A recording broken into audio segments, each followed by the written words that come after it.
கார்த்தி ஒரு சைக்கோன்னு தெரிஞ்சும் தான் அப்பா தனக்குள்ள ஆசைப்பட்டான்ற ஒரே காரணத்துக்காக தங்கச்சி பொண்ணை கல்யாணம் பண்ணி கொடுத்து நேகாவை வாழ்க்கையை நாசம் பண்ணிட்டான். நேகாவுக்கு ரொம்ப ரொம்ப பிடிச்சவங்க கௌதம். அவங்க கூட லவ் பண்ணிட்டு லைஃப்ல சந்தோஷமா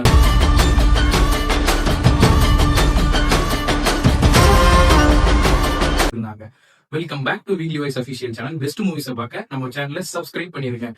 இந்த சூப்பரான ஒரு அக்லி ஸ்டோரின்னு சொல்லிட்டு டைட்டில கொடுத்துட்டு ஒரு பொண்ணை விருப்பமே இல்லாத அவகிட்ட தினம் தினம் படுத்து சொகத்தை அனுபவிக்கிறான் பாருங்க. இவன் தான் கார்த்தின்ற ஒரு நாய்.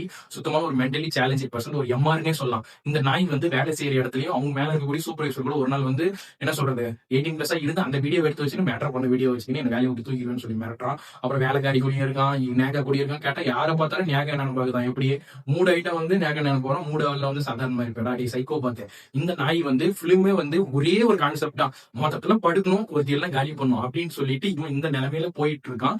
நேகாவனுடைய ஒரே ஒரு வாழ்க்கை சின்ன வயசுல இருந்து கூட பழகணும் ஒருத்தன் அவன் பேர் தான் கௌதம். அவன் பேரை டேட்டோ குத்திருக்கான். படுத்துட்டு இருக்கும் போது அவன் கூட படுத்துட்டே அந்த டேட்டோ சிகரெட்டால வச்சு அழுத்தி தேய்க்கிறான். இந்த சுச்சுவேஷன்ல இருக்காங்க நேகா. இவங்க விட்டுட்டும் போக முடியல. ஆனா நேகான பேரை கேட்டா அவங்களுக்கு என்ன வேணா பண்ணுவோம்னு சொல்லி நினைக்கிறான். இதை தெளிவா வச்சுக்கிட்டு கௌதமையும் அவங்களுடைய ஃப்ரெண்ட்ஸையும் ஒரு நாள் நேகா மேம் பார்க்க போறாங்க. இவங்க ஒரு பிளான் போடுறாங்க. இவங்க போலீஸ் கிட்ட மாட்ட விட்டு கோர்ட்ல ஹேண்ட் ஓவர் பண்ணி இவன் ஒரு மென்டலி ஹாஸ்பிட்டல் சேர்த்தி நம்ம சாதாரணமா சந்தோஷமா இருக்கக்கூடிய லைஃப் இவங்ககிட்ட போட்டு காட்டணும்னு சொல்லி நினைக்கிறாங்க. அதுவும் பண்ணிடுறாங்க. தொடர்ந்து இவன் டேட் ஆகிற சுச்சுவேஷன்ல அவங்க மேம் கிட்ட படுத்து அப்படி ஒட்டமே நாசம் பண்ணிடுறான். இந்த சுச்சுவேஷன்ல அந்த பிளான போடுறாங்க. சூப்பரா எக்ஸிக்யூட் ஆகுது. இதுக்குதான் டைட்டில் அக்லி ஸ்டோரி. ஒரு காம வெறி பிடிச்ச பைத்தியம் நினைச்சா என்ன பண்ணுவோம் அப்படின்றது கொடுத்ததுக்கு தான் அக்லி ஸ்டோரின்னு கொடுத்துருக்காங்க. இந்த பிலிமை சொல்லுங்க, நீங்க விருப்பப்பட்டு பார்க்க முடியுமா? இது ஆகாவில் அவைலபிளா இருக்குது. முடிஞ்சா பாருங்க.